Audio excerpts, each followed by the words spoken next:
সালামু আলাইকুম বন্ধুরা। তো আজকে বাসায় চলে আসলাম শহর থেকে। তো দেখতে পাচ্ছেন আমাদের গাছের আমগুলো কত সুন্দর হয়ে গেছে, কত বড় বড় হয়ে গেছে। আর কিছুদিনের মধ্যেই আমগুলা খাওয়ার মতো হয়ে যাবে।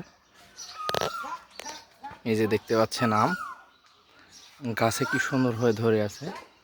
এটা হচ্ছে আল্লাহর একটি নিয়ামত।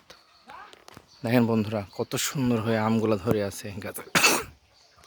দেখেন কত সুন্দর হয়ে ধরে আছে আম। এই যেটা আমরুপালি, দেখেন কত সুন্দর সুন্দর হয়ে আমগুলা ধরে আছে, কি সুন্দর।